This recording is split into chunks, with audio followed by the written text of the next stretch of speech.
এখন সেই পুরনো ধাঁচের ব্যাংকিং ব্যবস্থা দিয়ে আসলে খুব বেশি দূর যাওয়া যাবে না, আমাদের কাঠামোগত পরিবর্তন দরকার। সেক্ষেত্রে ডিজিটাল ব্যাংকিং একটা বড় শর্ত হিসেবে কাজ করবে।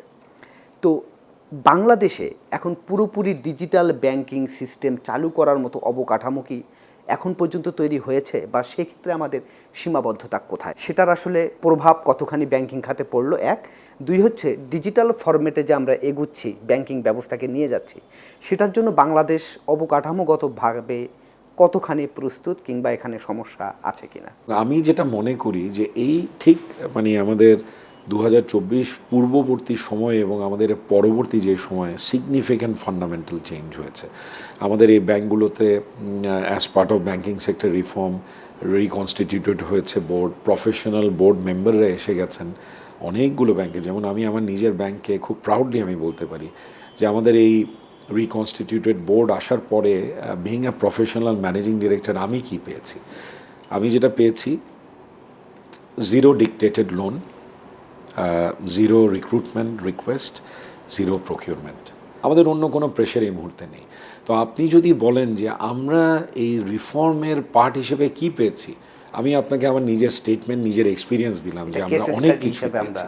এবং আমি মনে করি এভাবে যদি আমাদের ইন্ডাস্ট্রিটাকে চলতে দেওয়া হয়, আগামী 5 থেকে 7 বছরে আপনারা কিন্তু একটা অসাধারণ একটা স্ট্রং এবং রোবাস্ট ব্যাংকিং এনভায়রনমেন্ট আমাদের এই বাংলাদেশে পাবেন।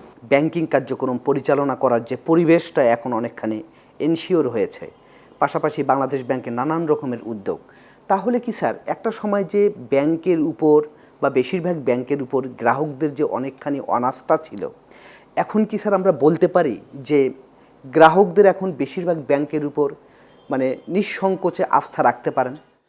এই মুহূর্তে হয়তো বা এটা খুব আর্লি হবে বলাটা। আমি নিজে এক্সপিরিয়েন্সটা বলি আমার নিজের ব্যাংক সম্পর্কে। আমি বলবো যে আস্থার জায়গাটা কোথায় এসছে। যেমন আমি আমার নিজের ব্যাংক সম্পর্কে যদি বলি, আমাদের এই গত 6 মাসে আমাদের 1635 কোটি টাকার ডিপোজিট গ্রোথ হয়েছে, যেটা এই 13 বছরে আমাদের ব্যাংকের ইতিহাসে পুরো বছরেও কোনো বছরে আমরা ব্যাংকিং খাতের জন্য কিন্তু এটা বিশাল এটা বিশাল অ্যাচিভমেন্ট। এবং আমি যেটা ফিল করছি যে এটা কিভাবে হলো, এটা হওয়ার পিছনে বেশ কিছু রিজন আছে। যেমন আমরা 2025-এ যে রিকনস্টিটিউটেড বোর্ড আমরা পেয়েছি সেক্টরাল রিফর্মের পার্ট হিসেবে, তাদের হস্তক্ষেপ মুক্ত একটি পরিচালনা, ব্যাংক ম্যানেজমেন্ট স্বাধীনভাবে কাজ করে যাওয়া, এবং এই পুরো ফান্ডামেন্টাল যে চেঞ্জটা এসছে আমাদের গভর্নেন্স, কমপ্লায়েন্স এবং রিস্ক ম্যানেজমেন্টের ভেতরে, প্রফেশনাল একটা ব্যাংক অপারেশনস ম্যানেজমেন্ট যেটাকে বলি, বা গুড গভর্নেন্স স্ট্যাবলিশ করার যে প্রসেসটা বলি,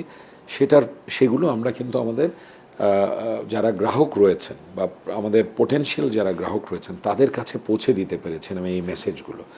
এবং সিগনিফিক্যান্ট রিডাকশন অফ এনপিএল, আমরা ট্রান্সপারেন্ট ডিসক্লোজারের পার্ট হিসেবে 2024-এ আমরা যেটা পেয়েছিলাম প্রায় 15.85% এনপিএল, সেটা আমাদের গত জুনে নেমে গেছে 7.49%-তে।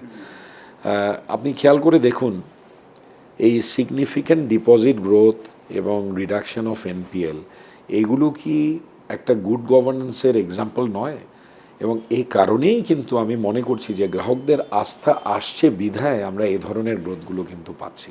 এবং আমি দৃঢ়ভাবে বলতে পারি যে আমার সাথে সুর মিলিয়ে বাংলাদেশের প্রচুর এমডি অ্যান্ড সিও কিন্তু বলবেন যে হ্যাঁ, এই সেক্টরাল রিফর্মের পার্ট হিসেবে যেই আমরা আমাদের এই একটা আমি বলবো যে কোয়ালিটেটিভ ইমপ্রুভমেন্ট আমাদের এই ব্যাংকিং ইন্ডাস্ট্রিতে আমরা দেখতে পেরেছি, সেটার সুফল কিন্তু ব্যাংকগুলো ঘরে ওঠানো শুরু করেছে।